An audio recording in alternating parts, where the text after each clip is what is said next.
Hi, hello, and welcome to another episode of The Dunker Spot. We are part of 342 Productions. I am your host, Nekias Duncan, and joining me as always is my co-host, Steve Jones Jr. Steve, how are you, sir?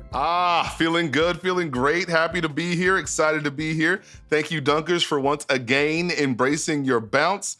Dunker Nation, let's ride. Shout out to everyone that is watching this on YouTube. Salute to the cutters and roamers. This is your present from us to you as we grind in this holiday season. Hopefully everyone was able to enjoy the holidays. I know it's not always the best, so if it was not the best, I hope you're able to find that light and that gratitude and make sure that you know that you're loved and understood and respected and important. And if you had a great time, I hope you had a great time or able to enjoy family, friends, whoever brings that light to your life. We are going to attempt to bring that light to you today by recapping some games. So Nekias, and salute to Nekias. Yes. Everyone just real quick, give a quick nod to Nekias, showing us a little bit of the opulence, the scenes.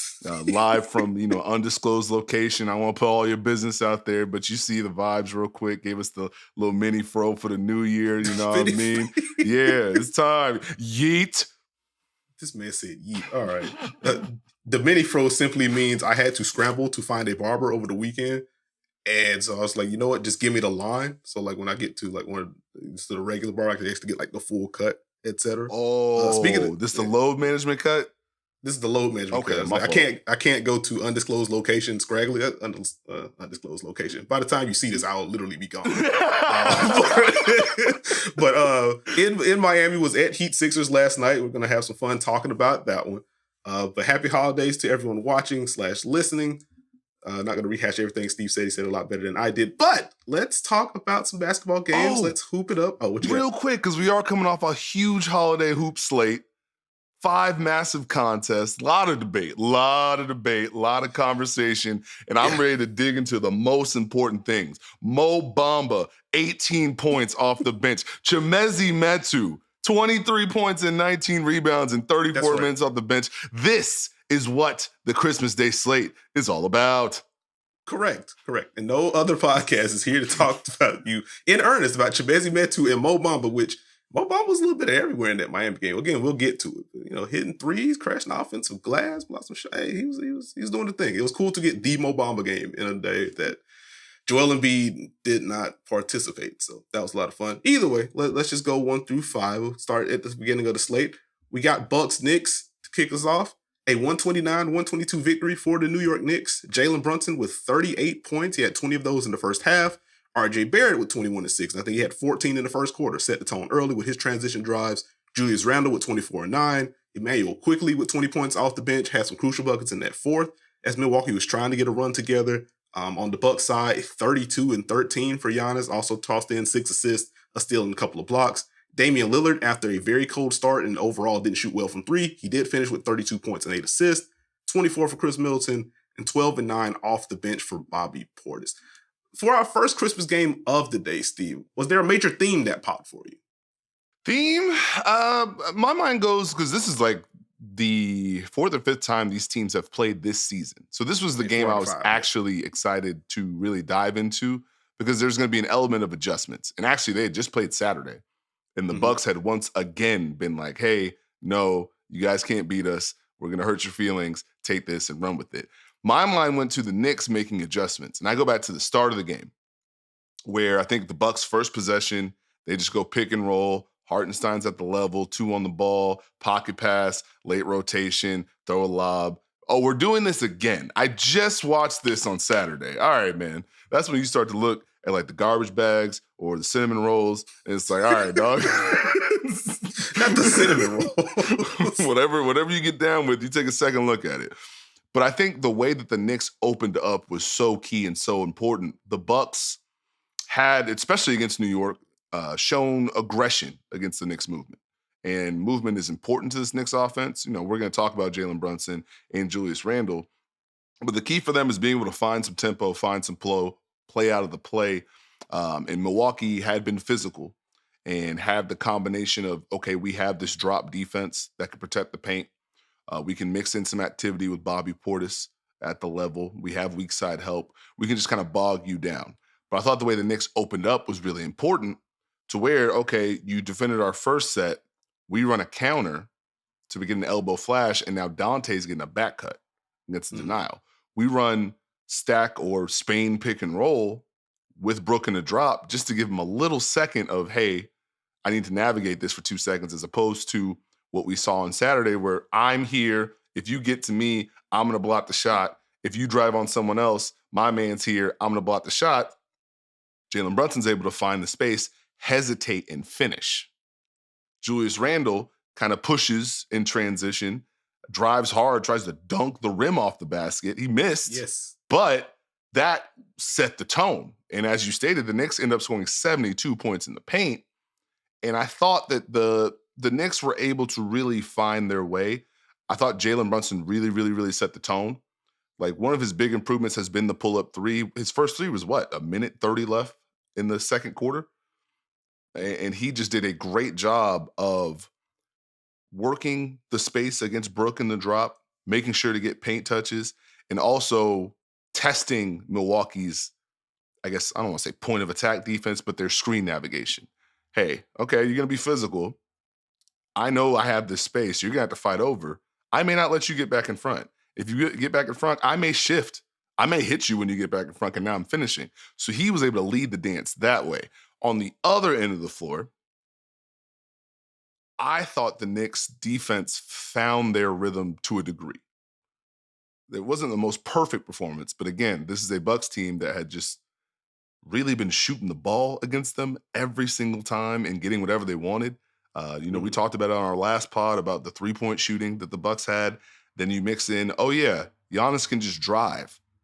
Oh yeah, Dame is now just driving. Chris Middleton is mixing in pull-ups. The Bucks are kind of getting whatever they want in this matchup. And we saw the Knicks make the adjustment of, instead of putting 2 on the ball automatically, Isaiah Hartenstein, who got in early foul trouble in their last matchup, hey, let's mix in a switch. Sure, Giannis, I'll switch against you. That's fine. Hey, Damian Lillard, nice reject you got there. I'm going to run as fast as I can and try and contest this at the rim. And I think that element helped bog the Bucks down to a degree. Mm-hmm. And it's less like, hey, the Bucks can't do this, and more of a, oh, y'all are doing this today. And sometimes that happens in basketball, where it's not necessarily an indictment on your offense or your flow. You can just get caught off guard, especially if you just played a team and it's 2 on the ball, so okay, pocket pass, easy read. Or they're dropping back, this is an easy read. You take those 2 dribbles, you're expecting that pass, oh, it's a late switch. Oh, no. I've now hit my pull-up animation. Now you got to hope you got the bailout badge, because otherwise it's just being bobbled. It's no good. And so I thought that's really helped the Bucks bog down. And then I think being able to rotate a little bit better, close out the shooters better, keep the ball in front a little bit better. Their help felt better in this one, to where it just wasn't just an automatic for me. So what were some of the takeaways for you? I'd say very quickly on the Isaiah Hartenstein front, going back to the game that was played on Saturday, I got a good chuckle out of, I was watching the pregame show. We had a watch party for this one. We're watching the pregame show, and I think it was Stephanie Reddy that asked Dennis Scott, like, hey, what are some keys for you that we should be paying attention to as we're getting ready to go to tip? They were zooming into the game. It's like, Isaiah Hartenstein, can you stay out of foul trouble? And within the first 2 minutes of that game, Isaiah Hartenstein had 2 fouls. It's like, well, I guess we got the answer to that one. But I think for me, and you mentioned the shooting from Milwaukee just was not there. 13 of 42 from 3. So look very quickly at the box score, 31%. So they did not have that aspect going for you. I will say I appreciated Milwaukee trying to counter things. Like, as you mentioned, it felt like they were getting some automatics in their previous matchups. Like, okay, they don't want Dame to shake free. We're going to have these pocket passes. Once Milwaukee recognized that, it did seem more intentional for them to, okay, let's clear a corner. I mean, let's clear a wing here. Let's make sure we have as much space to operate as possible. So if we're not getting pure 2 on the ball, if y'all actually want to play this 2-on-2, we're going to make your life miserable. I think it was a possession early in the first, or midway through the first quarter, where Andre Jackson was in. He goes to the dunker spot. Pat Connaughton shifts down to the corner. You got Bobby Portis in the other corner. And it's just a high Dame Giannis pick and roll with both of those wings very clear. And it's like, that's still incredibly tough to deal with. And then you factor in the injuries that the Knicks are dealing with.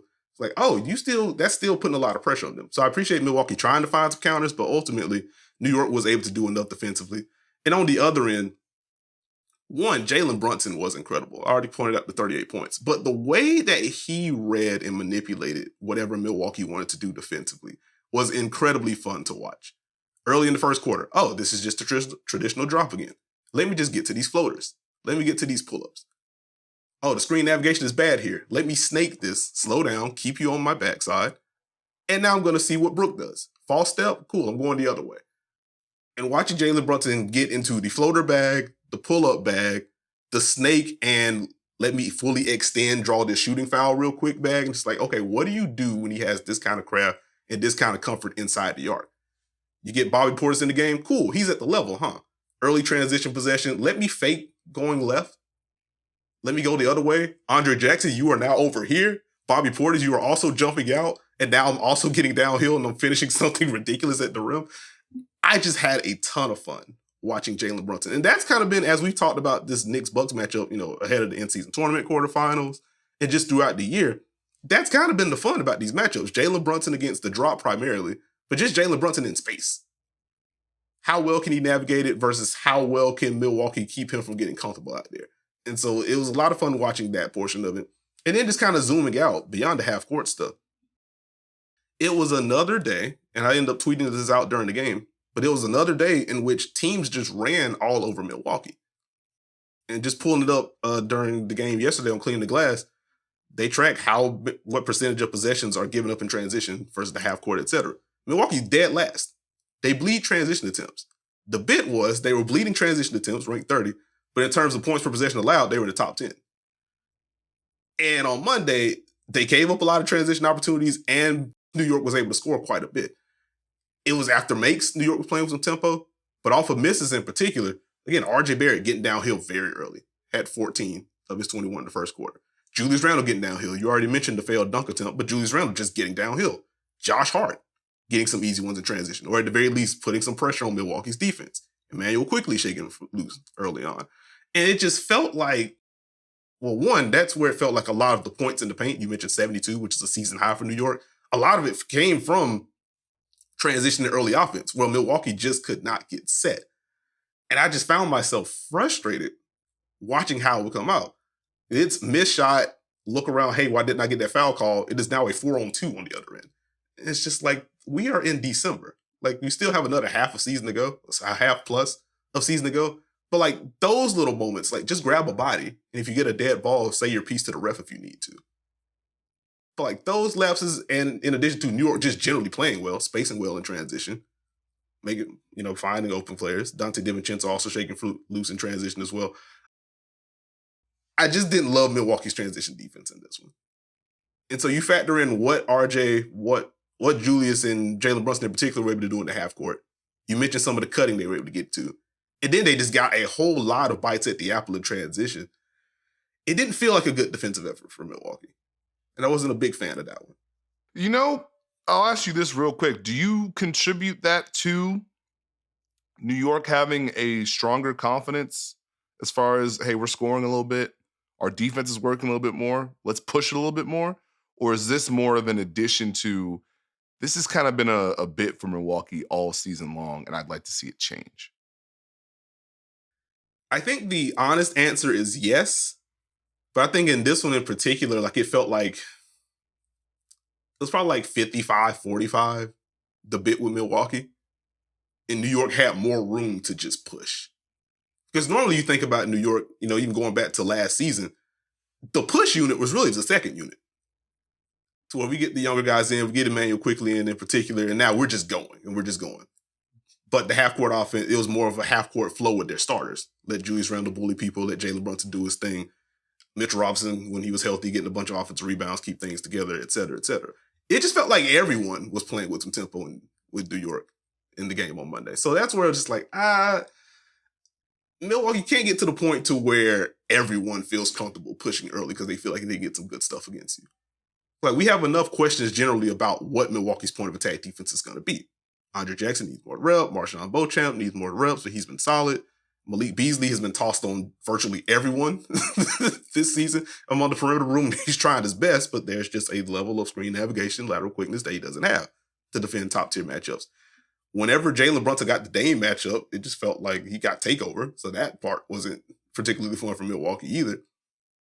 So you got to eliminate as much easy things as you can, I feel like, as a defense. And I don't know. New York it felt like they got them on their back foot for most of that game.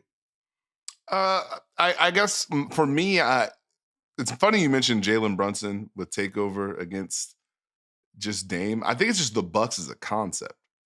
Like this man is averaging 35 against the Bucks. That seems pretty good every time you see him. But I think it was an overall team mindset. And I think what stood out to me is even there's a play, second quarter, Emmanuel quickly gets a high pick and roll. And he's seeing the space. And he's hitting the hesitation. And he's going at Brook in a way you didn't see on Saturday. And that's where it's like, okay, this is a mindset thing. This is an important thing. And I think that, for me, was probably the biggest part thinking about the Knicks in this one. Because I think the Knicks, very quality team. Like, I know there's a lot of hashtag discussion, discourse, 1A, number, talk, all that good stuff. I think it gets lost in everything. The Knicks have gotten better offensively. Like, everyone's made their Tibbs jokes with offense and Julius Randle and Brunson and how high can you go level-wise.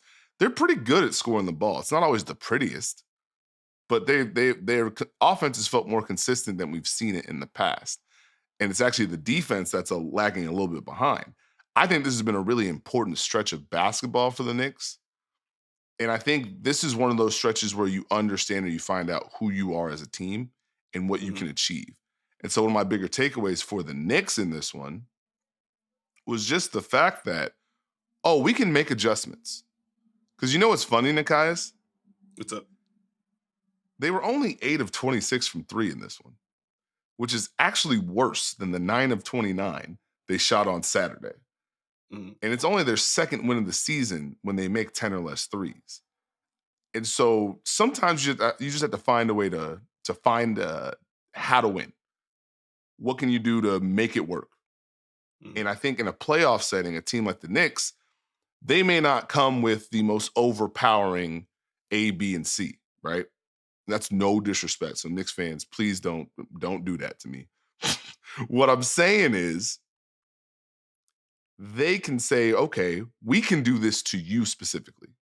We know you're in this. We're going to attack this drop. Or we know this is what you want to run offensively. We're going to take this away. And now you are in a different fight than you had expected.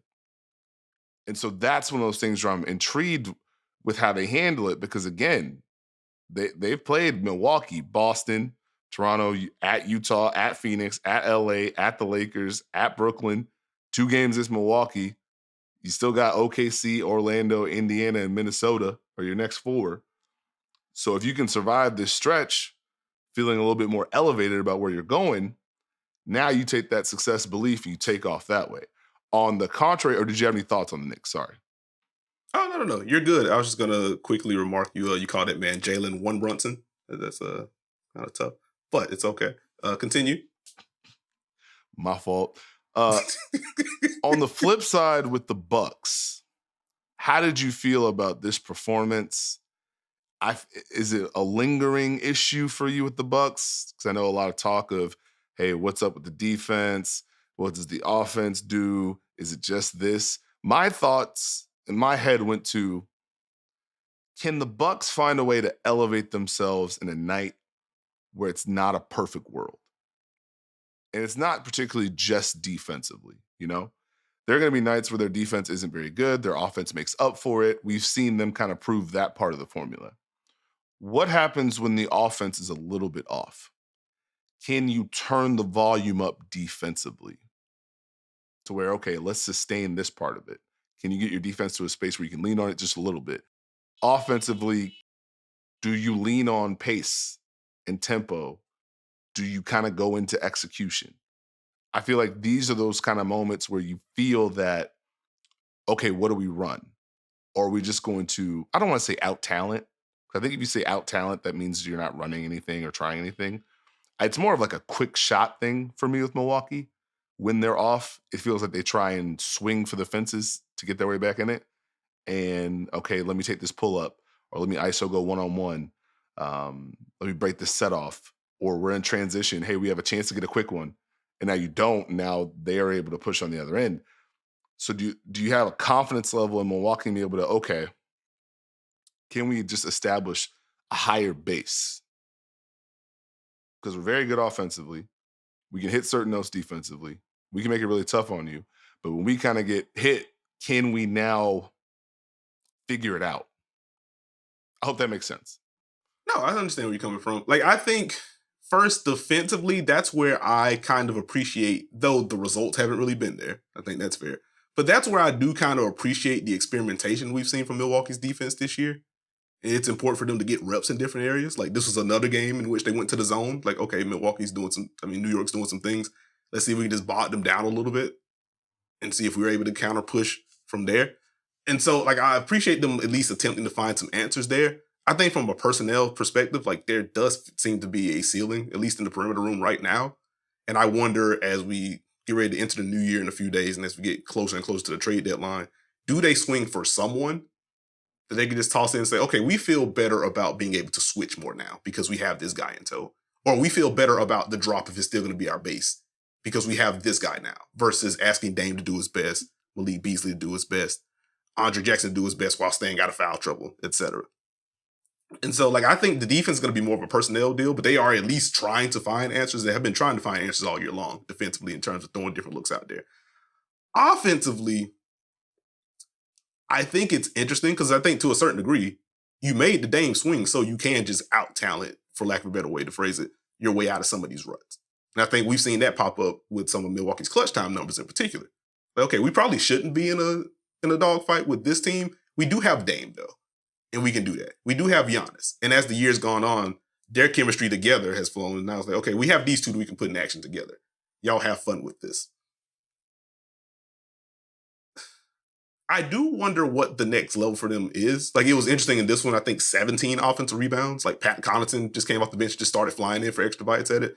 I don't know if that's a formula they really want to commit to in terms of like a team-wide, let's crash the glass because we don't have it, and let's just try to win the possession battle that way, especially in light of what their transition defense has been like this year. So I don't even know if they can afford to press that button. So I do think it is going to be on them to kind of establish a higher base in the half court, which, again, that may factor into why we haven't seen Adrian Griffin say we're going to run 60 Dame Giannis pick and rolls every game. Like, that's probably part of the calculus as to why that was spammed early on, because they do want to establish, okay, this is what we can get to. This can be option B. This can be option C. And if all else fails, we know we can just say, Giannis, put your head down. Dame, put your head down. Or those two in action together. So I guess my overarching view is like they are trying to establish these bases on both ends.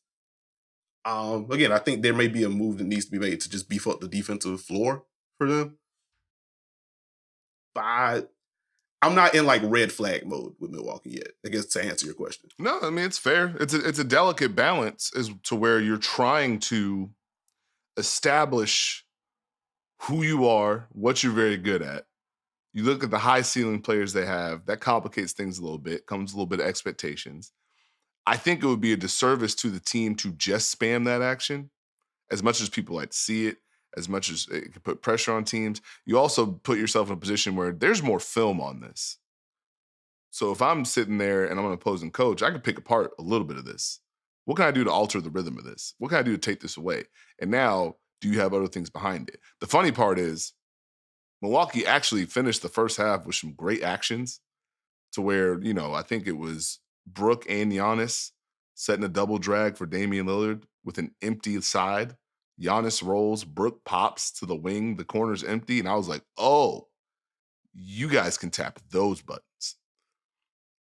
And then you go to Dame Giannis pick and roll, and they're starting to figure out, okay, you're very active. Let's go to pass and cut. And it's like, oh, okay. So I wonder if it's just the highs that you see countered with, okay, what are y'all doing? That throws people off. Yeah, I got you. And I guess this is also just a departure for what Milwaukee has been during this era, I guess, as Giannis has turned into this MVP caliber player. Because you just kind of expect very good offense in the regular season anyway. Very good offense. Defense is just best in the league or right there. And then this year, it's just like, well, it's just a top 3 offense and trending upwards with what it's been over the last 2-3 weeks. And the defense, like, we will do our best.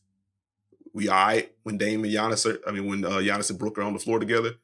And once it becomes one of those guys, let's do our best. So it's been kind of an adjustment period for me, just as like a Bucks watcher. Like, see, okay, I need to recalculate what the baseline is. What constitutes as good defense for Milwaukee, or this version of Milwaukee, versus what I've been used to watching. So like that's been fun as analysis as well. Oh, you got to jump in? Oh, I was just going to give a quick shout out to RJ Barrett and Emmanuel quickly. And you can just kind of see, going back to the Knicks, sorry, scatterbrain just went right back to them. But guys understanding what their role is, guys understanding what they can contribute, and you can see the vision of what happens when they have a little bit more balance. I think one of the biggest problems for the Knicks, particularly in this matchup, was, okay, we have Randall going, we have Brunson going, who's going to join the party? And no, everyone kind of declined or left the message on red. Maybe a double tap. Double tap. No. Gotta be respectfully messy. Go ahead. You ever seen someone get left on red and then someone comes back like 2 hours later and they double question mark their own text? Oh, that's not a good feeling. Because either you genuinely missed it and it's like, oh snap, my bad, or you didn't miss it and it's like, oh, I actually have to acknowledge this now. This might get a little hazy. Let me see if I can drum up something here. Let me act like this didn't happen, or just, I'm sorry, I was doing something. My bad. If I get kind of hazy. But yeah, to that point, that was what made the first quarter kind of refreshing. Like I think ESPN put up the graphic, like the first 20 points were scored by either Jalen Brunson or RJ Barrett. And it's like, well, in my mind, I was like, okay, so is Julius gonna, well, what's going on here? Then he finishes with 24. And I end up tweeting through this stretch like, hey, wait a minute.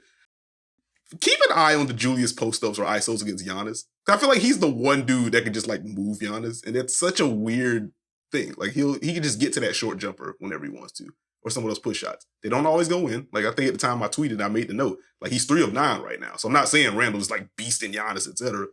But like just game within the game stuff that I enjoy. Like Julius Randle seems to have the cadence down. How many dribbles he can get into before getting to his actual move against Giannis and then carving out a sliver of space. So that's fun stuff. Any closing thoughts on Knicks Bucks? I want to give a shout out to Taj Gibson. Yes. A professional basketball player. And that sounds rude, but hey, man. He comes in, clocks in, does his job, and that's about it. Oh, I got to stay overtime? Oh. All right, fine. But no, you just watch him defensively. It's a pick and roll. I'm not getting all the way up there, man. Yeah, I'm cool. I'm with the roll. You fight over. We good. Or I'm all the way up here. He picked up his dribble. You better get back in front. I'm out. We got the nuance and pick and roll. We got like back-to-back strips against Giannis from Taj Gibson in that first half. A screening masterclass, knowing when to flip. It was a fun Taj Gibson stretch. I'll give it to him. All right, let's move to the second game of the Christmas slate. The Nuggets with a 120-114 victory over the Golden State Warriors. Jokic with 26, 14, and 8. Though I don't think people are talking about that portion of his game. A season-high 18 free throw attempts. He made all 18 of those. Jamal Murray with 28 points in this one. Michael Porter Jr. and Aaron Gordon with double-doubles. Steph Curry with 18 points. This is a weird one. We're going to talk about Denver's defense, though, because I was very impressed with what they were able to do. Brandon Podziemski, 13 points, 9 rebounds, 6 assists, and 5 steals. Just an incredibly fun game for him. 22 points off the bench for Andrew Wiggins. 13 off the bench for Chris Paul. 14 off the bench for Dario Saric. Overall, Golden State won the bench battle 57-15. So that was very stark. And also, I think this was Ryan Blackburn who tweeted this out. Denver's bench with 0 rebounds, which is very odd and very rare, apparently. Combined minutes with 0 rebounds. I think that was the highest total we had seen in NBA history, or at least in the like stat news database that was tweeted out. So I was like, that's odd. But Denver got the win anyway. Before we get into major themes, can we just get the annoying part out of the way first? What would be the annoying part? Well, as I mentioned, Nikola Jokic with 18 free throw attempts. Denver found themselves in the bonus. And Golden State did not have fun defending Nikola Jokic while Denver was in the bonus.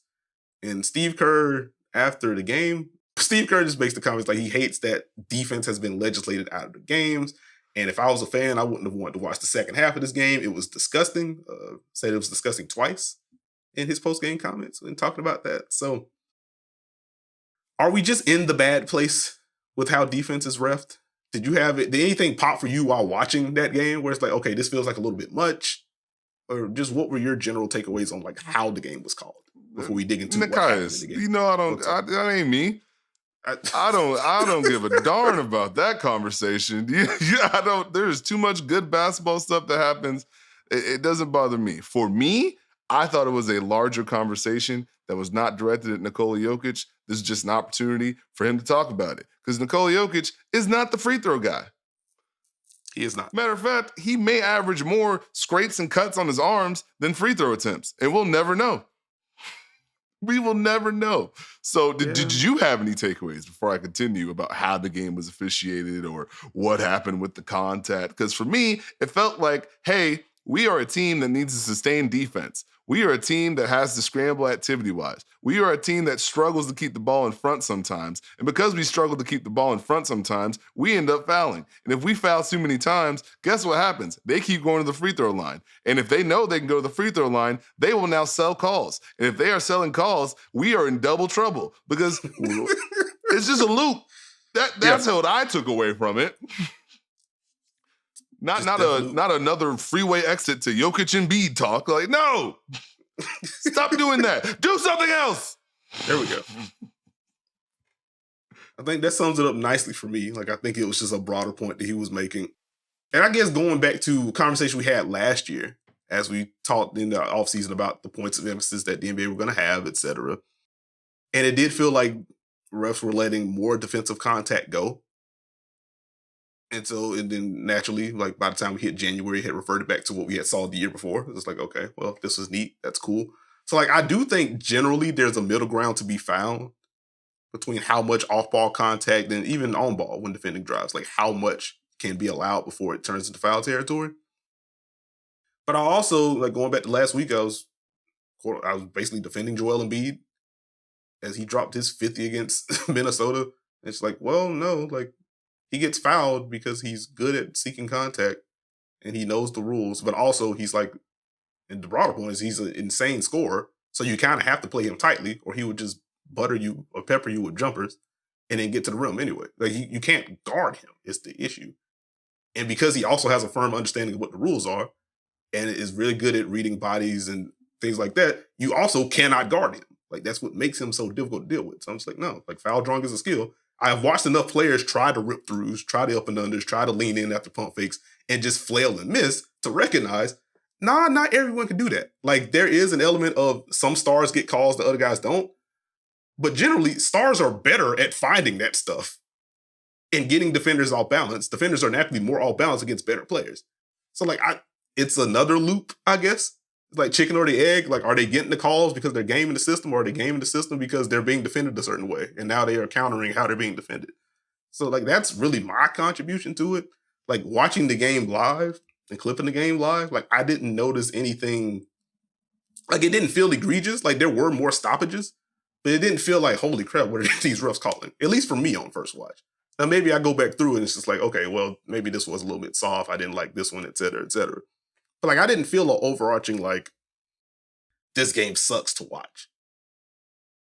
So that's my contribution to the... There's levels to it, unfortunately. There's levels to it. And if you know how to sell a call or you're going to get the benefit of the doubt, it's human error. It's going to go up and down. It's going to go back and forth. I think it takes away from the game because, you know, what's funny. You mentioned it as you were reeling off the stats. You kind of had this very interesting dynamic where the Nuggets have that starting lineup and all 5 of their starters score 16 or more points. And Michael Porter Jr. and Kentavious Caldwell-Pope and Jamal Murray all hit 3 or more threes. And they were all plus 13 or better. And then their bench waves arms wildly.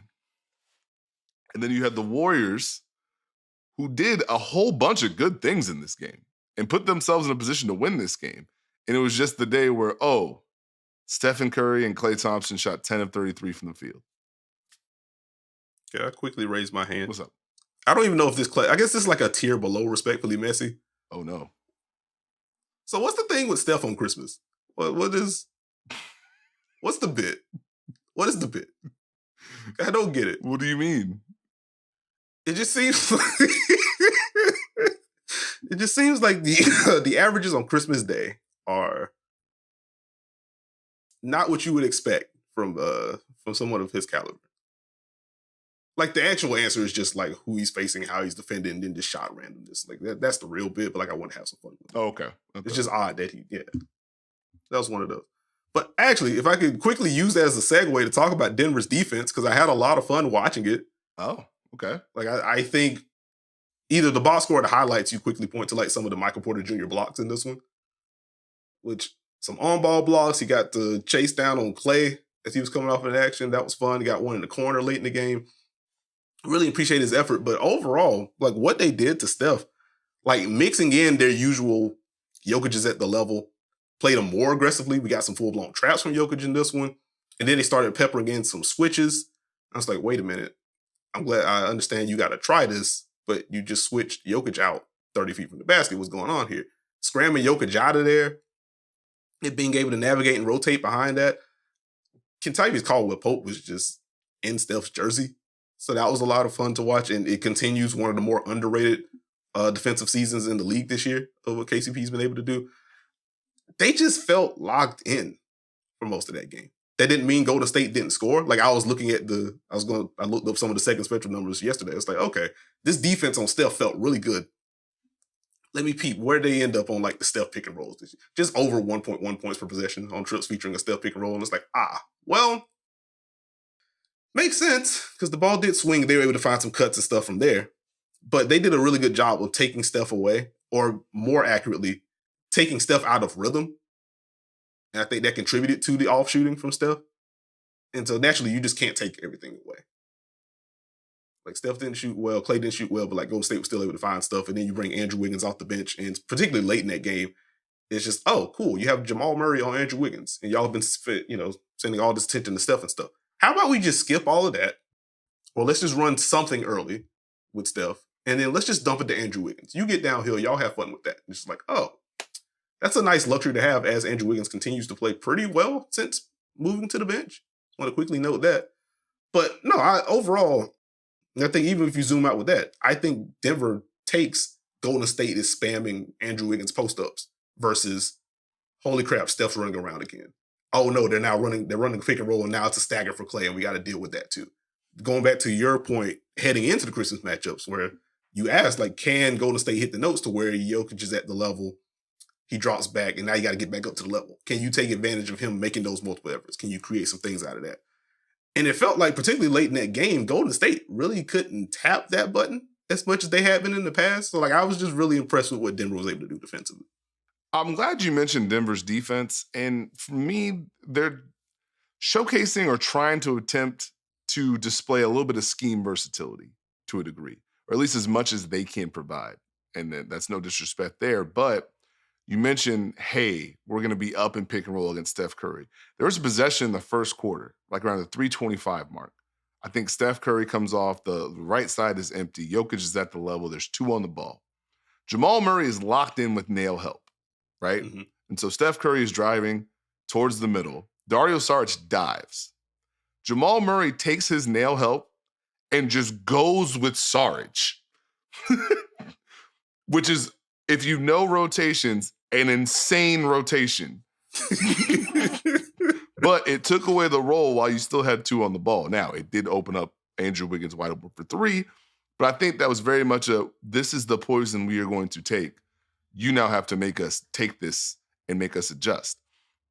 You mentioned switching Jokic out. That's something Denver will mix in. Now, does it work very well all the time? Question mark. There are times where, okay, I understand why you did it. There's other times where it's like, you kind of left Jokic on an island with no help behind him. This didn't end very well. Mm-hmm. But the fact that they're willing to try it is important. And I think this is a Denver team where they are so key on their help and their rotations and their closeouts. It's nice to have something in the back pocket for those nights where the rotations just aren't quite there, where they're late with their help, where they're not quite as locked in, because that does happen. I mean, you can literally, if you've watched the Nuggets long enough, you can tell where their defense is at just by watch the backline guys, watch the weak side guys, watch their movements, and you'll be like, okay, this might be one of those nights for Denver. But I think being able to mix that in is important, especially in a matchup like this, and that's one of those things that's going to be important come playoff time moving forward. I think, for me, going back to the Warriors, you got the production from Wiggins. But I guess my question is, are they just a team that's searching right now? Are they finding bits and pieces, but then also having to A, win, and B, sustain what they found? You know, do you feel stronger about their base with some of the shifts they've made with pods, playing TJD more? Or is it still wait and see mode, or they're trying to find it mode? Well, I guess I'll quickly note, like, Golden State lost this game to Denver, who's one, they're very good. But two, like, that kind of ended a streak for Golden State. Like, they had been winning as of late. And so I don't want to do they lost everything. They're back in disarray again. So I don't want to do that. Golden State has been playing well. It does feel like they're starting to find some stuff, particularly with the rotations. Like you mentioned, Pod's getting more playing time, and Trace Jackson Davis getting more playing time. I just love watching both of those dudes rock, which is very much part of the Nekias bid. If you want to go back to like season 1 of the Duncan Pod, if you want to do that for our longtime listeners / watchers. But no, like, to the overall theme of like Golden State and the reads that they want those guys to be able to make, like Posh just fits in. He's such a good cutter. He's such a good relocator, regardless if the 3-point shot is falling or not. Like watching him fly in for offensive rebounds is a lot of fun. Like he just has a nose for the ball and where he's supposed to be. And then Trace Jackson Davis, like I'm keeping an eye on some of the short roll stuff for him. It seems like it feels like he's pretty solid already, but it does feel like the reads are getting quicker as he continues to get more playing time. But just giving them that vertical threat offensively, and like some of the rim protection flashes, I want to see more from him defensively, but he's a rookie big man. So that's just going to come with time. But just the vertical presence that he gives Golden State is so different. It gives them a level of pop. And then you factor in just what Steph is and what he means to this offense, even when shots aren't falling. Again, 18 points for Steph, didn't shoot well from 3. I think 3 of 13 from 3. Objectively, not a good Steph game offensively. And you still look at how keyed in Denver was in making sure you may not have made shots through the first 3 quarters. We know you can score 9 in 45 seconds. Absolutely not you. Speaks to his greatness. So you still have that regardless if he's making shots or not. Klay Thompson, who's been on an absolute heater, by the way, didn't have a great shot. Didn't have a great shooting performance yesterday. You still think about the attention that he gets. So like it feels like Golden State is getting closer to we can get 2 on the ball with Steph anytime we want to. Klay is back to making shots and not let teams like let Klay shoot anyway.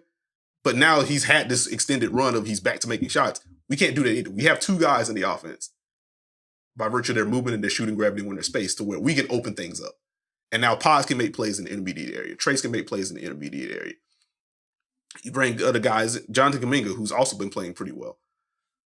Decision making still waiting on it to get a little bit better, but he is a downhill force for a team that needs guys that can get downhill. So the offense at least is starting to feel a lot better to me. Defensively, we shall see where it lands. Defensively, it's about sustaining right now. And obviously there's an element that could or should or will help them, but I'm not doing that today. I think that they had some really quality possessions against Denver where it's like, hey, this is good activity, 2 on the ball, weak sides in, good help, skip pass. Oh, that closeout got beat. Or, oh, that's a 3-point shot. And for me, defensively, it's about, can they just sustain it? Can they sustain multiple efforts? That's not necessarily a Warriors thing for me, though. That's kind of a league thing right now. Mm-hmm. And I know it's easy to point to, but no one plays defense. Teams are guarding. I just think, one, they have to guard more things than they usually have to. More options, more pace, more tempo. And I think more space and more teams around the league can take that one breakdown that you have and punish you for it. That used to be the tippy top teams where, oh no, we make a mistake, we're cooked. That can happen against Washington if they decide to move the ball. No disrespect, Wizards fans. I'm sorry. Didn't mean to use you as an example, but y'all score a lot of points. No, they score a lot of points. So, you know what I mean? It's one of those things where now, oh, wait, our rotations are late. Oh, my gosh. They're still playing. So I just think there's kind of a balance there to where analysis-wise, my mind is like, okay, how do I judge these defenses? Am I now taking away, usually you can watch the first effort and the second effort and understand, do I have to now see if they can sustain 3 or 4? And now, okay, you defended the sets. And that's the other thing. It's not like it's a ton of sets. as far as we're going to walk the ball up, call exactly this, you can take this away. Teams are executing good things, but you don't necessarily have the beat on when it's coming and why it's coming, and so it's just different. Went on a little tangent there, but that's fine. It's very important. So just keeping an eye on Golden State's defense as they factor in other sources of defense moving forward at some point this season? ? Shrug emoji. I guess we'll see. But like I generally feel like I'm in a better place with Golden State than I was, because it was very much just looking hazy leading into suspension and all that good stuff. It's like, okay, what is this team? Because I came into this year pretty high on Golden State. And right now, they're 10. And they're only a half game ahead of Phoenix, who lost last night, which we'll get to that game soon-ish, I suppose. But any closing thoughts on Warriors Nuggets before we move? Well, I just kind of want to give a shout out to the Nuggets in general. Like, imagine we're in a place where they have arrived at not only the Christmas Day game, but also we just kind of do this. This is what we do, and we're going to showcase it on display. It's going to be Jamal Murray making shots, Jokic making plays, confidence with our whole lineup. Obviously, I think you could point a question at the bench, but I think they have done a good job of making sure these guys are getting these minutes, getting these reps. If we have to shorten things up, we have to shorten things up. But everyone's kind of aware of what the mission is and what we're trying to accomplish. And I think it's another good step for Denver, especially on the stage. I think when they can mix in the defense, when they can mix in that lineup, it's pretty tough. I do appreciate this being the Jokic Curry showcase. Generally, it's from the NBA view, and they went a combined 11 of 33 from the field. And I'm sure that the execs were happy with that one. Let's move to Celtics Lakers, a 126-115 victory for the Boston Celtics. 25-8-7 for Jason Tatum, 28-11 for Kristaps Porzingis, 18-11 assists for Derek White, 18-7-7 for Drew, 19 for Jalen Brown, a 10-point surge from Pritchard off the bench for Boston. On the Lakers side, 40-13 for Anthony Davis. He had 13-5 in the first quarter, 16-9-8 for LeBron, 17 for Taurean Prince, 11 points off the bench for Austin Reeves, along with 6 boards, 12 points off the bench for Rui, 8 points and 6 assists off the bench as well for D'Angelo Russell. What was your major theme of this one, or what was your main takeaway from this game? Well, can I ask you a question in return? Sure. I don't mean to be rude. Did you have any Lakers lineup change thoughts? That seemed to be a hashtag hot topic. Some had some really strong opinions on it not working before they went and beat Oklahoma City. Did you have any overall thoughts there before we dive into this one? Well, I guess we can knock it out early. Went to PvP stats this morning to see, okay, what is this starting lineup looking like? What is it going through? They played 19 minutes together so far. They've been outscored by 8 points in those 19 minutes. They are 10 of 33 inside the arc, which is very not good. 4 of 7 from 3, which is like, okay, cool. You're 4 of 7. Also, you've only taken 7 in 19 minutes, which feels like part of the issue. And I think if I can just very quickly get into like my, Laker theme, because like I had a lineup thing for them. I think this was the matchup that highlights all the concerns that people may have about this particular lineup. Because I don't want to say I can get behind the theory, because ultimately I don't think this would be my starting lineup if I was coaching the Lakers. Also, I'm also just a podcaster, so take it with a grain of salt. But I do think the theory behind the theory behind the lineup is strengthening your strength. Let's get this defense even better. Let's get Jared Vanderbilt in here so we can just keep LeBron on the back line if we want to and keep him in a roamer role. You have a whole lot of collective size. You can hammer home the switching to a bigger degree now. And for a Lakers half-court offense that has struggled anyway, I can get the logic behind, well, let's just beef up this defense even more. Let's force some more turnovers. We can maybe get a little bit more aggressive with some of the length that we have behind guys. Force some turnovers, or at the very least, force some misses, get out and transition more. Let's get some early offense stuff. And if we do miss, we got Jared Vanderbilt not flying in for offensive rebounds, so we at least get more cracks at it. So, like, again, I ultimately wouldn't land there, but I could see how Darvin Ham got there. But then I look at the half-court offense against Boston in particular, and it is Kristaps Porzingis, quote-unquote, guarding Jared Vanderbilt. I was like, oh, no. That's not ideal. And Boston's just switching all over the place otherwise. And so you look at Anthony Davis trying to set some stuff up.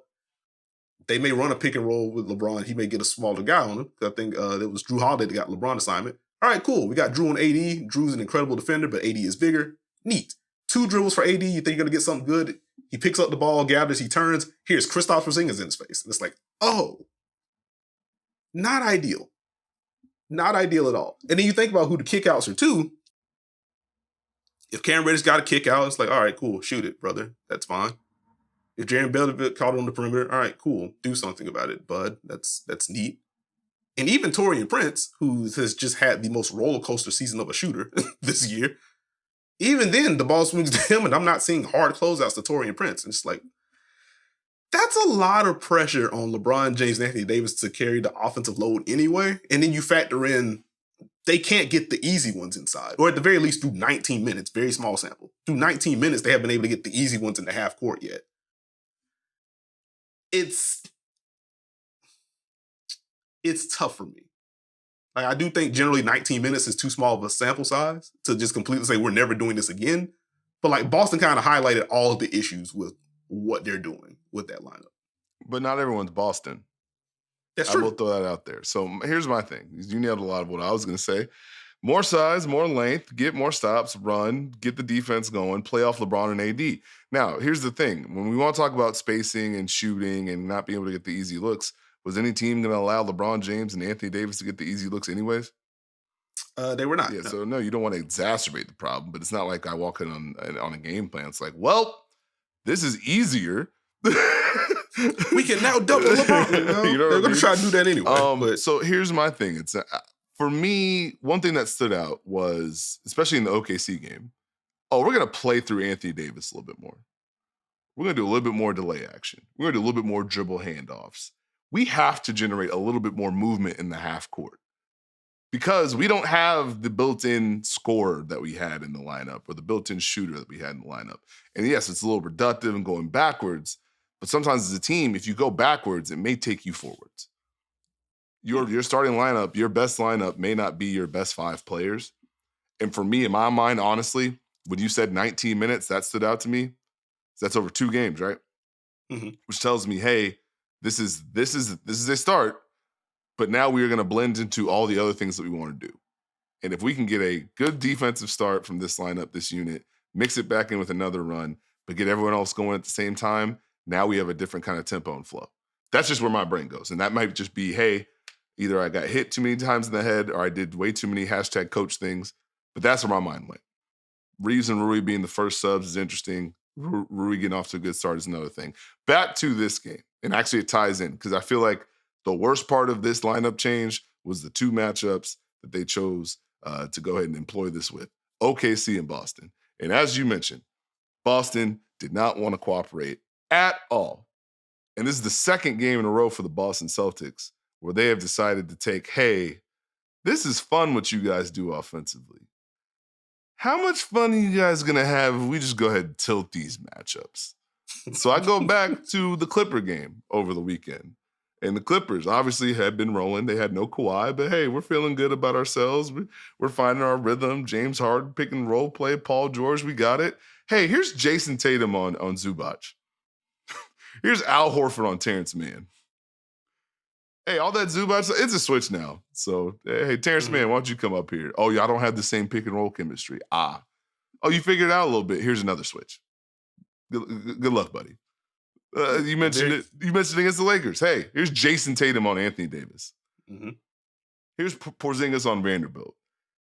2 keys here with that to add to what you said. Derek White also roaming on the weak side.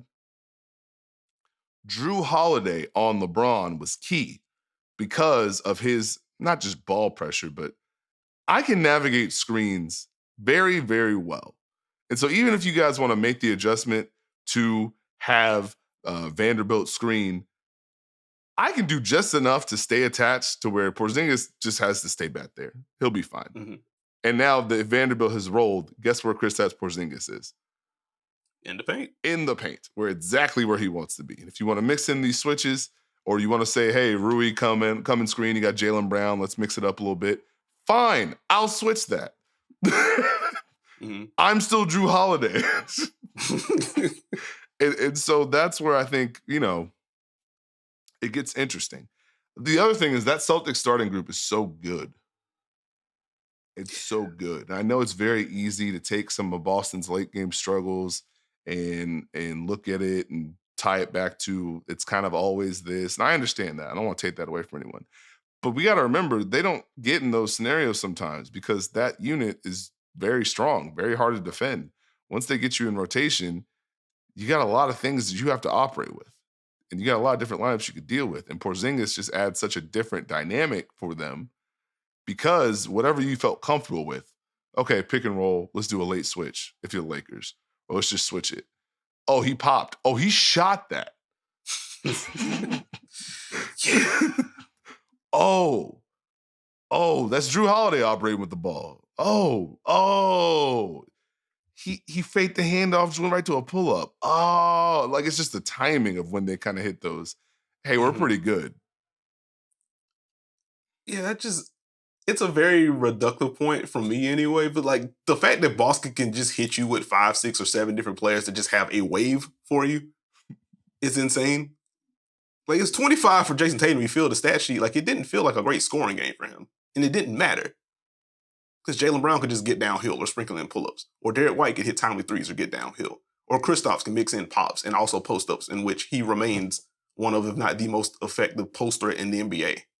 Again. Like, the Washington stuff has just carried over on a better team. That is terrifying in addition to what he brings as a spacer and as a shooter. And it's just like his very presence on the court impacts so much. It helps further unlock the scheme versatility defensively. Offensively, just a pick and pop with Kristaps Porzingis will give you something good. If you are in drop and you don't pre-rotate to the pop, he is comfortable taking those shots. If you are in a drop and you try to pre-rotate to it, look at who's beside Kristaps Porzingis when they run those pops and how quickly he moves the ball side to side, or if that guy just dives to try to remove that help, he's also good at picking out cutters. And if you just turn it into a switch, all right, cool. It's not going to be a switch and let me give some nail help now because you don't want to leave Kristaps Porzingis alone. It opens up the driving lane. So it's just like he's been such an amplifier to everything that they want to do. I've been very impressed with Kristaps and like that pop for me in that game as well. Very quickly, because you made the point about, Drew having a navigator, Drew having a switch and stuff like that. Like I did appreciate, I think it was midway or later in the third quarter where the Lakers go with Bron AD pick and roll. It's like, all right, cool, it's a switch. It's Drew on AD again. Then Bron's like, all right, let me call up Jared Vanderbilt. Get Kristaps in the drop. And then he doesn't really engage the pick and roll. It's just a quick dump off to AD with Drew with no help coming. It's like, okay, y'all are at least trying to counter what Boston's trying to do here. But even that's the point. You have to run a second ball screen to open up your post up for Anthony Davis against Drew Holiday. And you zoom out, it's like, oh, this is still post-heavy offense against a team that will shoot 83s if you ask them to. And so even in a possession that you score, you had to work hard to get there. It still wasn't a mismatch because Drew has been defending up all year long. He's been really good at it. And you're in the math battle, which I will say quickly on the Boston front, because they lost the plot in the second quarter. It was very to the 3-point. So many one or no pass possessions and a bunch of contested threes, and it's like, all right, I'm not going to go full Barkley because I don't think you should do that. But like, I did have a moment in that second quarter as the Lakers stormed all the way back where I'm just like, guys, you have so much talent. And I mentioned at the top, like Peyton Pritchard had that 10-point surge early in the second quarter. The fact that you kind of had to rely on that, and even then it didn't feel like it was a bunch of easy stuff being created. Let's keep it rolling. You're getting good things. You have matchups to pick at. I'm not even worried about the tempo that you're playing with, because like part of the problem is that you were just taking quick shots without moving the ball. So it ain't even a tempo deal. Like literally leverage the talent that you have, get downhill and create some easier catch and shoot opportunities at the very least versus what you're doing. So like there's always that element for Boston you got to keep an eye on. But overall, like everyone gave him something, as reductive as that sounds. Like I did enjoy the Jason Tatum playmaking. I can't quite get to the Magic Johnson reference on the broadcast, but I did appreciate the playmaking from Jason Tatum in this one. Boston's really good, man. Boston's really good. I'll quickly ask you. We recently did All-Star stuff, but I'll check back in. Where are you at on Derek White, since that's also been discourse? Derek White as an all-star? Yeah, where are you at? Derek White has an all-star case. Mm-hmm. It's going to be tough number-wise for Derek White to become an all-star. Okay.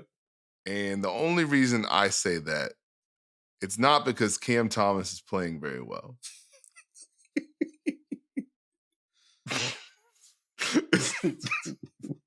I need to stop. Sorry. It's more that the East has a lot of really good guards. So, I mean, if you're talking Tyrese Maxey, you're talking Tyrese Halliburton, you're taking Jalen Brunson, Donovan Mitchell. That's 4 slots, just in theory. Also, Damian Lillard exists. And Trae Young exists. That's a 5th. Trae Young exists. So I'm not saying that Derek White couldn't be an all-star, that he shouldn't be an all-star. It's numbers game for him right now. Mm-hmm. And so I would say there's a higher likelihood that a Porzingis sneaks in as the second Celtics all-star than a Derek White. You? Okay. Where are you at with it? Well, I feel you. I feel for me, when we had the All-Star conversation, I had Derek White on my short list. So I think generally I'm closer to Derek White's an All-Star than you. No, don't disrespect anything like that. But I think I'm generally closer to that than you are. I do agree though, especially since Dame is back to making shots in addition to what he's been doing as a driver all year long, and also Milwaukee's been very good, and also Dame's just been slamming a bunch of doors in clutch time. It's gonna be tough to get to Derek White over Dame. I think if Derek White makes the All-Star team non-injury replacement edition, what's gonna happen is that voters are going to be annoyed by what's happening in Atlanta and or just look at the record and said, nah, Derek White's been impactful for a winner. You have not been. As much as I would hate that argument for 18 different reasons. I think the case is, as you get into the number of games with the guards, I think Trae would just be, that probably just ends up being Derek White over Trae. And that becomes an outroar that I would probably agree with, because we should stop doing this to Trae. He's very good. Other than that, I don't know. It's interesting to talk about Derek White's value with Boston, period. Because I think if you just zoom out very basic level, who are the most important players for Boston? I would imagine it is Tatum 1. He's just in pen. And then you can kind of shuffle 2 through 4 or 2 through 5 on any given night between White, Drew, Kristaps, and Jaylen Brown. And then once you factor in what the overall load is, Derek White is probably 3 or 4 with what everyone's asked to do. But then you think about cumulative impact or just the consistent floor that's hit. You can get to Derek White at 2 as the second most impactful Boston guy. I don't know. I guess generally I don't sneeze at the Derek White All-Star case like some people do that might just look at the box score numbers nah. So what's up? I mean to cut you off. I did a little research as you were speaking. Okay. Is the bit gonna be, now, how far can the media get him up voting wise in their portion? Yeah, because the fans, I don't think they're going to get, the Boston fans will vote, obviously, but I don't think enough outside Boston people will vote for Derek White to even get him close to starting. And will the players give him that? And the other thing is, when I looked at the fans, right, I looked at last year's voting returns real quick. Number 1 was Kyrie. He's no longer in that conference. Number 2 is Donovan Mitchell. Number 3 was Jalen Brown. So if the bid is that Jalen Brown sneaks in and gets voted in, and that's no disrespect, but I'm just saying numbers-wise, James Harden was 4th. Trae Young was 5th. DeMar was 6th. Hey. Obviously, there'll be a surge with Jalen Brunson and Tyrese Halliburton, but I don't know. We'll see. Mm-hmm. It might get a little hazy, but I figured I'd get your thoughts on that very quickly. Any closing Lakers Celtics thoughts before we move? I try not to overreact to these ones. I guess if I'm the Lakers, I would like to find, how can we truly, truly, truly get Austin Reeves going? Mm. What can we do to open things up for him in these type of games? How can we respond to the league responding to his success to a degree? And I want to ask that question without being disrespectful, but at a certain point, this worked because of how well he was playing. I think, obviously there's always going to be trade whispers.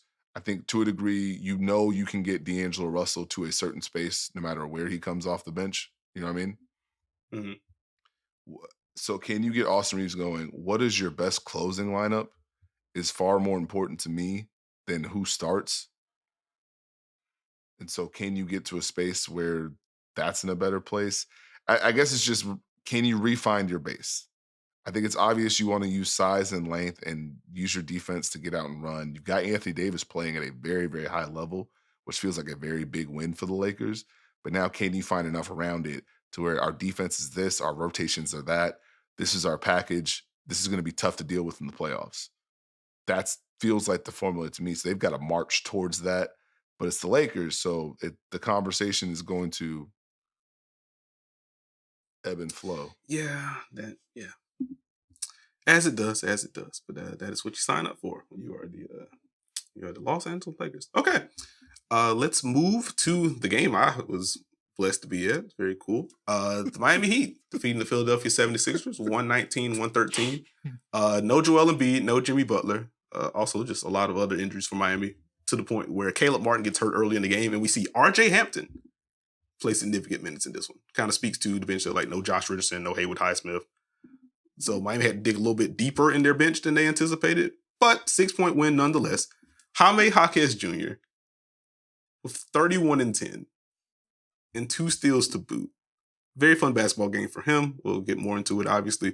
Bam with 26, 15, and 5. Tyler Hero with 22, 6, and 5. Duncan Robinson with 16 points off the bench. He went 5 of 10 from 3. Kevin Love, nearly a double-double off the bench. 8 points, 10 boards, 5 assists.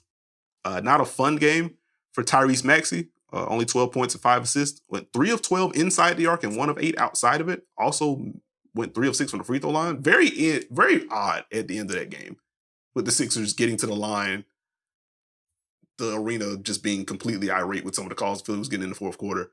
And they just missed free throw after free throw after free throw after free throw. It was very odd to witness. But anyway, not the best day for Tyrese Maxey, but 27, 7, and 6 for Tobias Harris, 25 and 7 for Kelly Oubre. Mo Bamba with 18 points and 6 boards off the bench. Anthony Melton with 15 points, 7 boards, 5 assists, 4 steals, and a block. Though we'll get into the defense shortly with Anthony Melton, regardless of the box score there. I certainly have thoughts since I was in arena, but anything pop for you while watching? Well, you gotta. This isn't a place to pass the ball. You were there. You were live and in the building. This ain't the time to swing to me. I will bounce off you. Now, I will want to say real quick, just to be respectfully messy and add a little jokey joke. I told Nekias that Joel Embiid was not going to play this game as soon as I saw him roll his ankle against Toronto and play the entire rest of the way with half an ankle. And then I also told Nekias, hey, big dog, I don't think Jimmy Butler gonna play either because Joel ain't playing. And here we go with Bam Adebayo showcase. Although shout out to Philadelphia, because I was like, hey, this is a lot of Paul Reed early. And I was like, hey, this is kind of working. But what were your takeaways from the Heat? Well, actually, you know what? I'll ask this question. Okay. Is it how big of a sign for Miami, and how do you kind of manage this stretch for Miami, where Miami is having a lot of success, but it's not traditionally in the Miami way? Like, this isn't like the, hey, our defense has done X, Y, and Z, or hey, the three-point shooting has gone insane. It's kind of like, hey, Duncan Robinson's a lot better, and Tyler Hero's also back, and Bam's pretty good, and Jaime's very good. And so it's a different collection of their parts. Am I off there, or?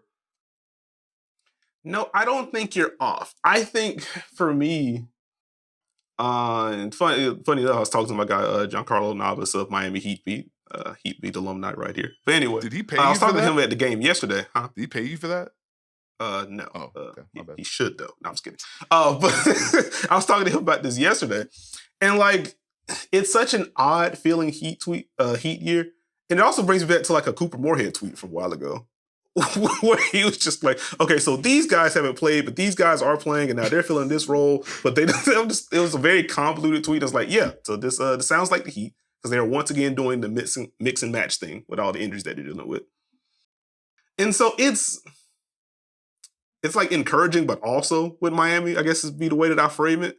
because the offense does feel better. And, I'll transition shortly into I was very impressed with what Miami did offensively against Philadelphia last night. But the offense feels better, and it's in a way that doesn't seem super unsustainable, which I think should be the encouraging part. But now look at the defense, and it's just the defense just backslid in the time that Bam was out. Bam comes back and is naturally better with Bam on the floor, but it still isn't it's not the usual split that you're used to. If you think back the last 2 years, even if Miami would finish into the 8 to 12 range defensive rating wise, when Bam's on the floor, they're firmly a top 3 defense or better. It hasn't really been that. And then you zoom out beyond Bam, and we were having this discussion at a watch party not too long ago. Who's been Miami's best perimeter defender this year? That's probably the part where I'm just I don't know how to feel about this Heat team right now. They are getting the wins, and they are in a better place at this time this year than they were last year. And so you shouldn't just completely poo-poo on that. But you think about the broader context of what Miami is and what they're trying to do. This is very much Jimmy Butler is still here. Bam is very good. These are the two that have been to 2 finals. They want to get to another one. And so within that context, it's do I feel better about Miami in a postseason setting right now? And I don't think my answer is yes. Because the defense has just not felt right all year long. And I recognize that the biggest portion of that pie is because of the injuries. Very niche. You're not going to get the same zone productivity without Caleb Martin or without Haywood Highsmith, stuff like that. Naturally, when Bam isn't there, it's going to be different. And when Jimmy isn't there, even this version of him, which hasn't been apex Jimmy, you still worry about him on the weak side because of how well he's able to play the passing lanes, how good of a nail helper he generally is and stuff like that. So the health is the biggest reason. But even then, again, Jimmy hasn't felt the same. Kyle Lowry's been solid. The Josh Richardson signing has just not gone the way that I thought it was going to go. And as you know, I was pretty high on them bringing him back, especially at the minimum. Okay, this is solid. You lose Max Strus, you're not going to get that same shooting. You might get the bump in defense. That has not been the case so far this year. And you go on down the line, it's just okay, who do you trust to stop the ball right now? How good is Miami at just defending drives right now? Hey, what's up? This is fun. I'm glad we did this because I feel like we're in a rerun. Because I feel like we have had this conversation at least 2 of the 3 years that we have done this podcast when Nekias is hey, I'm not sure about this. And then, oh, they're guarding. Oh, this looks different. Oh. I think it's a different Miami season because there's some of the same notes but different elements. Jaime Jaquez in the games without Jimmy Butler just kind of is hey, I can do some of that too. You don't really have to call it. I'll just do some of that. Let me get the ball and drive or post up. It's fine. And it's oh, that's a little different. Mm-hmm. Y'all aren't just stuck, but you also have the possessions where, hey, where is the offensive flow and ball movement? And then it's oh, y'all found it. Cool. You guys can generate shots. And it's Duncan Robinson off the bounce over and over and over and over again. That's a different element. But you also still have the same Miami Heat. Hey, we're up 12. Oh, no. We're tied. Oh, no. We're down 10. Oh, yes. We're tied. And so I understand that they're a tough team to evaluate. But I think for Miami, this kind of build, as backwards as it may be, always ends up paying off for them because they have to put the work in. There's no other option. There's no other option but to find it offensively. There's no other option but to work defensively and try and find it. Hey, you may not have the same zone. We may not be able to play as much zone. But if we can take as many of these lumps in man-to-man, that might pay off for us later because we know what happens when it's bad, and we've had to live through that. Now, that sounds like an insane thing to say, but that just kind of feels like the Miami Heat way. How impressed were you with Jaime Jaquez? Dude, I was very much being a sicko watching the game and then also clipping the game while I was there. And so there was a possession in the first half where Jaime gets a post up against Marcus Morris. Duncan Robinson's one pass away. Kelly Oubre's doing okay, Duncan's here, let me dig, and all right, let me commit and then try to get back out. And so he digs. Jaime accepts the dig, Duncan Robinson just jets to the right corner. Kelly loses him. It's a kick to Duncan Robinson, gets a three. And I clipped that play in my thread. And I was like, I understand Kelly want to be like an active presence on this post-up. And I know Jaime has been, statistically one of the best post-up players in the league this year. I don't know if you need to help that aggressively when he's posting up someone bigger than him. Like, just kind of let that rock. You don't want to lose Duncan Robinson. And like, I want to say it was either one or two possessions later, coming out of a timeout, Kevin Love comes off a screen at the elbow, tosses it to him. He tosses it. Jaime flashes middle against Marcus Morris. One dribble, bop, post hook, and he scores. And I clipped that play too, and I was like, you know what? Maybe you should send help on Jaime. Because that was so quick and so smooth. But man, it was just a continuation of all the good things that he's been doing in a very loud like box score package. So it's very cool for him to have that kind of platform on Christmas to where everyone can kind of see what Heat fans have been seeing all year long, to where like it might be like a 13-point game for Jaime, but you see the post scoring, you see the playmaking out of the post, you see the cutting, you see how quickly he moves the ball when the defense is in rotation. You'll see all those things that may just be like 13, 3, and 3. On Monday, it's 31 and 10. It's like, oh, these drives hit, the playmaking hits, the post-ups are cool. It wasn't until the fourth quarter he started missing threes. Like, check the box score in the third quarter. He's like, he's 9 of 10 from the field. I was like, wait a minute. I know it's felt like a good Jaime game. I didn't know it was that while watching and clipping. But he's been so good for this team. And it was just fun to watch him operate in literally all of the ways against Philadelphia. Again, very, very basic thought here, but like it would have been cool for both of these teams to be at full strength, because I would have loved to have seen what Miami does to Joel Embiid as he's on this tear. Do they still do the fronting? How often do they double him? Do they just let Bam, they just put Bam on an island?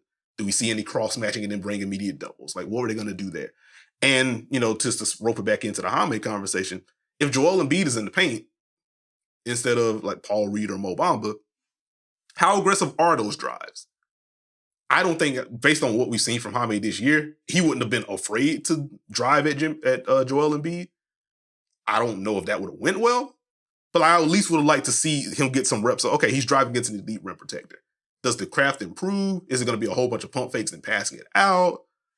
Is it just that he is 3 of 9 at the rim game? Like, I would have liked to have seen that, but absent of Joel Embiid, he was still very aggressive and he had a lot of success inside the arc. And being able to toss in those touch shots as well is just a very complete effort for him. Let me ask you a question bouncing off that and going in a quickly different direction. Okay. Because I don't, there's no disrespect to the game, but no Embiid, Maxey didn't make shots. I don't really want to put the flashlight on Philly right now. They're a pretty good team. With Miami, the importance of Duncan Robinson and Tyler Hero is the biggest key. Hey, the defense isn't that bad when they're together. Mm-hmm. Is that the bit? If they hold on to that, does that change your belief in them come playoff time? I think it can. Like, I think there's going to be if Miami gets any semblance of full strength, which is the Miami Heat, so the answer is probably not, right? That's just not what they do. They don't get fully healthy. They just figure it out and then make runs anyway. But I do think, in theory, there's a really fun conversation to be had about who closes with this team. Because last night, it was Kyle Lowry who played well. Just wasn't a big, loud box score game for him, but just did a little bit of everything on both ends of the floor. They closed with Kyle Lowry, Duncan Robinson, Tyler Hero, Jaime, and Bam. I would imagine a playoff setting, like Jimmy Butler is replacing one of those guys. I'm curious to see like who that's going to be, though. Because I don't think Kyle has played at a level in which you just take him off the floor in clutch time. In addition to just the veteran know-how that he has, he's also played well. He's knocked down threes. Playmaking has been there. Pushes in transition when he needs to. All the little plays defensively. Like, there was a sequence in the first half where Miami eventually ends in a foul for, I think, Kevin Love on a drive. But Lowry peels in defensively, gets a steal. Miami doesn't score. He then has to defend a 3-on-1 fast break. Flashes his hand against Daniel House at the rim. Daniel House misses. Miami doesn't score again. Then he flies in for an offensive rebound. And it's just like, oh, this is just the Kyle Lowry experience. It's very neat. But like, I think there's an argument to be made if you really just prioritize the shooting. If Tyler and Duncan can hold up enough defensively, why couldn't you close with Tyler, Duncan, Jaime, Jimmy, and Bam?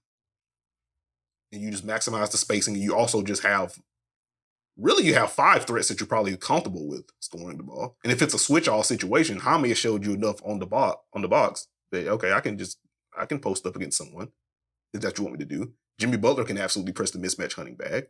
Bam has gotten better, even if it's just facing up, going to his jab series and then sprinkling jumpers. Tyler's comfortable taking jumpers against switches. And then you think about what Duncan's been able to do as a passer, going back to like the early dribble handoff chemistry he's had with Bam. If you're just going to switch against Duncan and Bam, like he's good enough to get, slip those passes in against slips against switches. So like I think it's a benefit for Miami that you can even have this conversation to that point. That's fair. That's all I wanted to hit on. Okay. We'll revisit the Heat soon. Don't you worry. We'll be back. Got you. Run a little long on this one, so we will transition to the Mavs Suns game to close. I'll just quickly note on Miami's front, I just really enjoyed their offensive flow in this one. And I got a good kick out of them just kind of spamming, all right, bet, it's double drag or double pick and roll, depending on the pacing of it. Duncan Robinson, you were just slipping out of the first screen to the wing. Let's see what Philadelphia does with it. They just could not figure it out until it was too late. And even on the possession in which they switched everything and just kept the ball in front, Tyler Hill just drives and gets downhill. It's like, So I had a lot of fun watching that action. So just a general kudos to Miami's offense in this one. We will have more on Miami soon. Let's close this thing out with the Dallas Mavericks beating the Phoenix Suns 128-114 in Phoenix because the Mavs just can't help themselves. Luka Doncic, I think it starts and ends there. I think that's fair to say.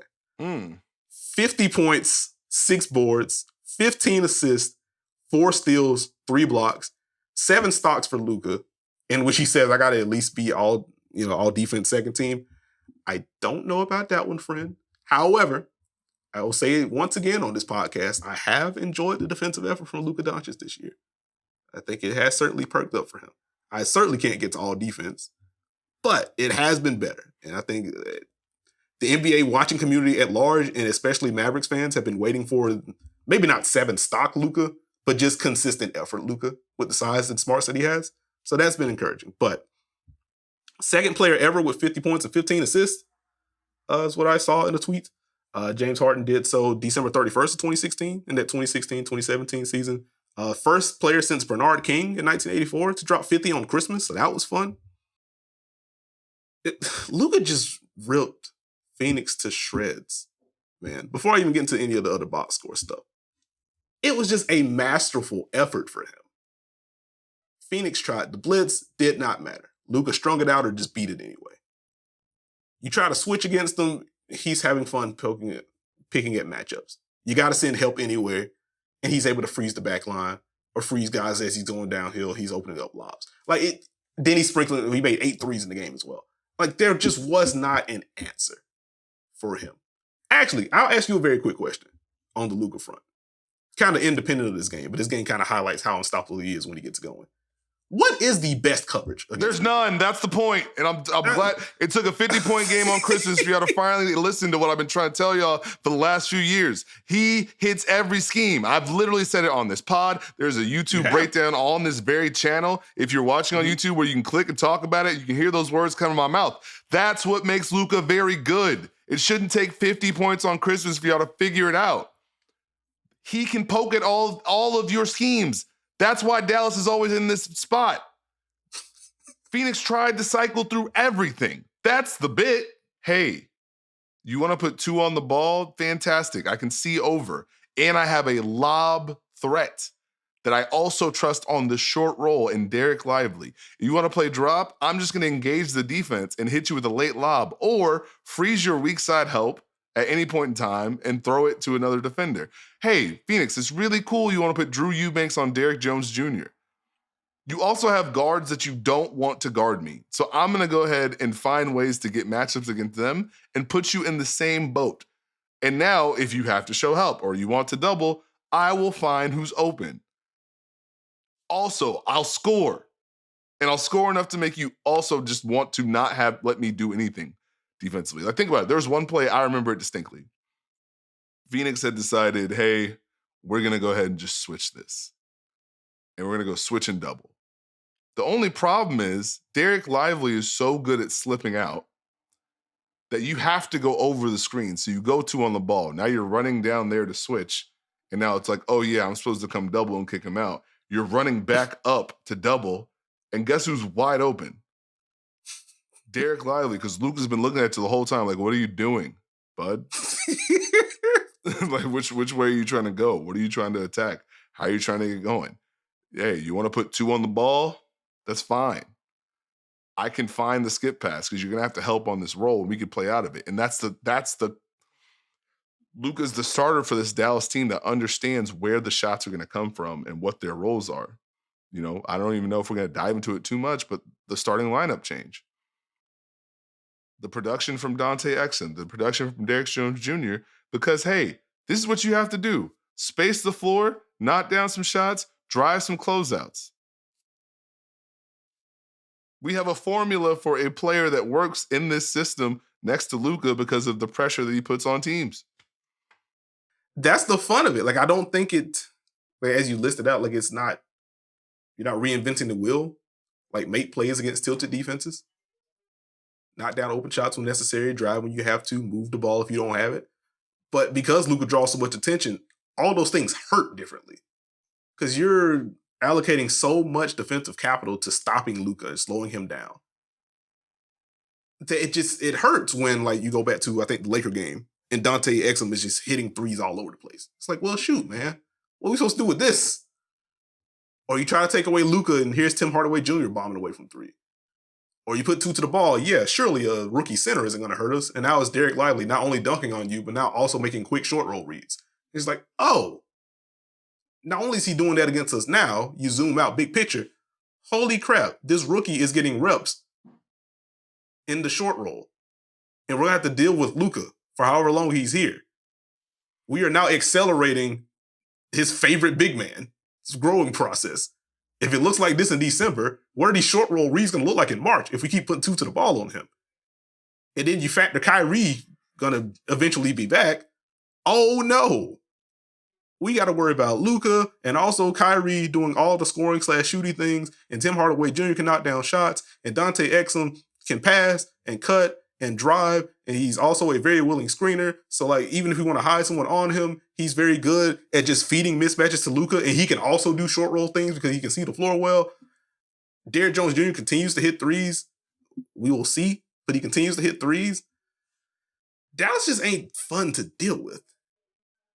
Like, conceptually. And if Luka's going to play like this, it ain't going to be 50 every night. But if he's going to play to this degree to where he can make every pass in the book, he will post you up, he can clear a side and just go to work. You put 2 to the ball, again, you're just in trouble. He's going to continue to hit threes at this clip and efficiency. And also, if you foul him, he's also making free throws too. Shout out SJ. What do you do with this dude? Like, this is why it becomes so difficult to quit the Mavericks in this sense. Because, like, at the end of the day, they do still have this dude. I'm going to raise my hand. I feel like you watched some defensive clips and you like, all right, let me back up real quick. We can be honest there. You're right. I understand your point. But I feel like maybe I've done the pod with you too much, but I feel like in particular, you'd be like, man, Dallas, let me see something real quick. Clips. Cause they just need the defense to be at a certain level, man. That's all they need. That's the thing I wish people realized, man. Do you want to give the Suns a Christmas present and not talk about them? I'm not that gracious. What do they do? No,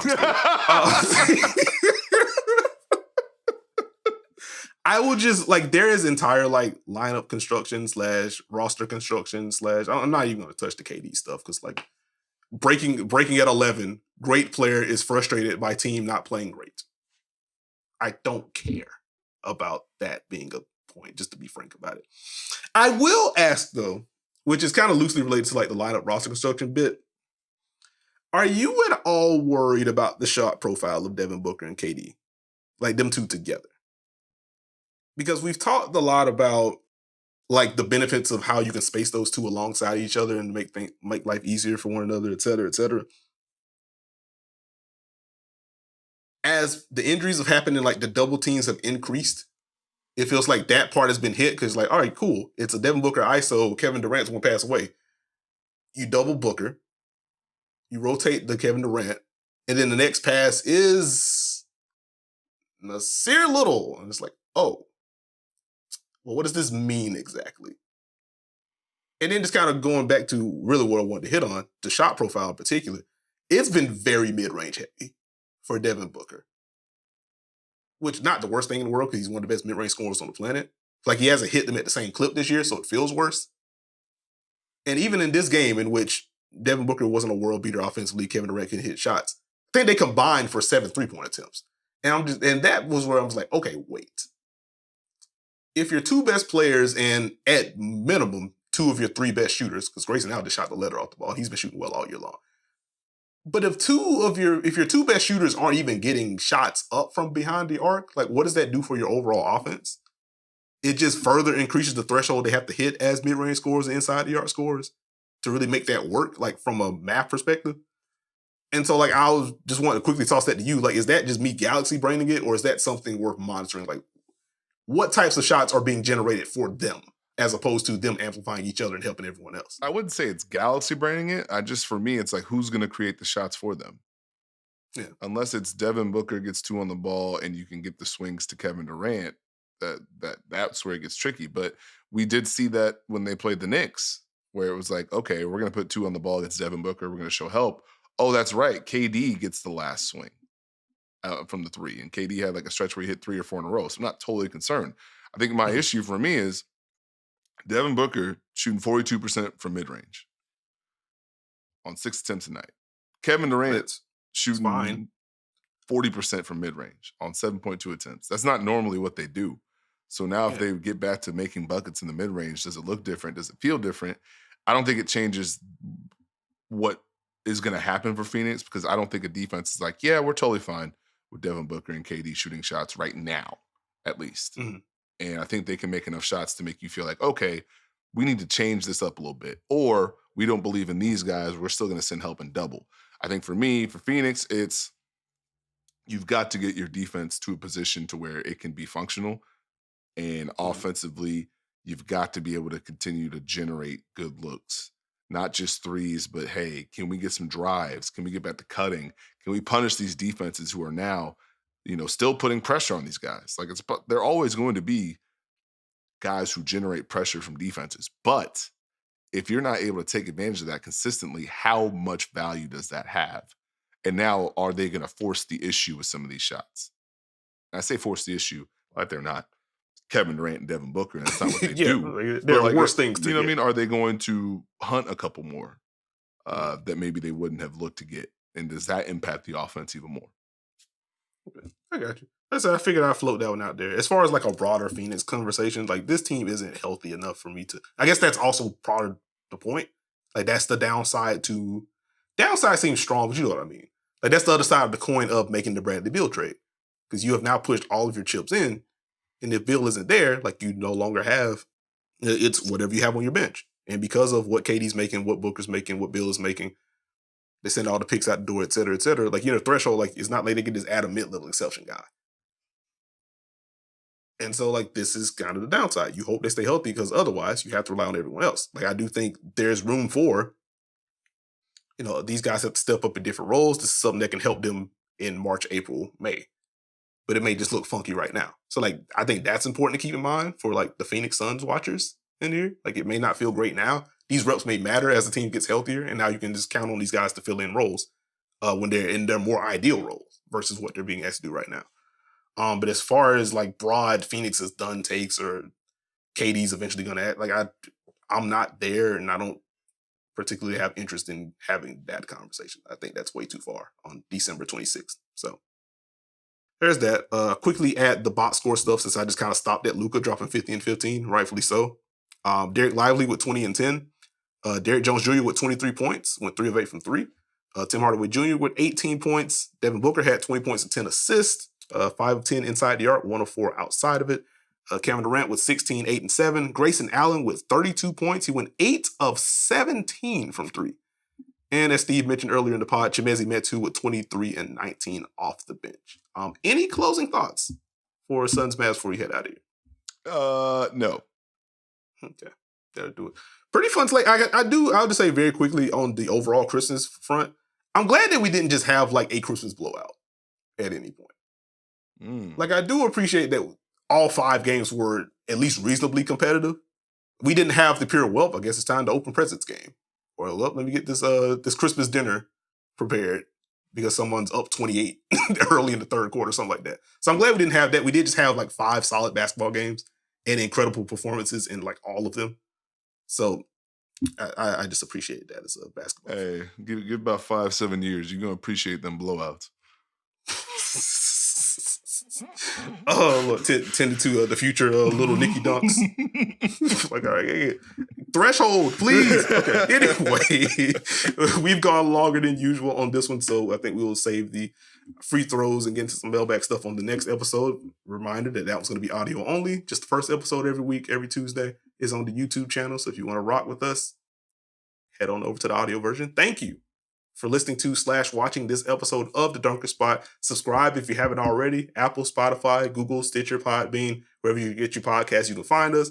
And naturally, if you aren't subscribed to the JJ Reddit YouTube channel, do that. We are on every Tuesday, but naturally, this is JJ's channel. There's excellent basketball content throughout the channel, so check all that stuff out. Subscribe if you haven't already. You can follow me on Twitter at Nekias NBA. You can follow Steve on Twitter at SteveJones20. Join the Dunker Spot community on Twitter, having fun discussions in there, sharing some tweets that we don't want to talk about on our normal timelines. But the real fun is in the Dunker Spot online watch parties. I cannot stress that enough. We are live basically every night, bouncing through the NBA slate. Live analysis. We're breaking down stuff during timeouts. If you have end-of-game nonsense, we got Steve talking through what he saw and why a play did or didn't work. And generally, this is also the place where we just let our hair down and we just have fun. And so if you want, aside from the basketball, just a good time, so where you can make some jokes and talk about some nonsense elsewhere, it is a safe space for you. It is an inclusive community. Come rock with us. The link is going to be in the description. If it's hyperlinked, just click on that link, enter information. If you have a League Pass subscription, you're good to go. League Pass and or cable subscription, you are good to go. You put your information in. It's free, no shenanigans. If it's not hyperlinked, just copy and paste the link into your browser. Once again, it is free, no shenanigans. Come have some fun with us, man. That's where the good stuff is. Or that's where more of the good stuff is, because I think we can talk some hoop. But come have some fun with us. And with that, we will catch y'all later in the week. My internet connection stopped working.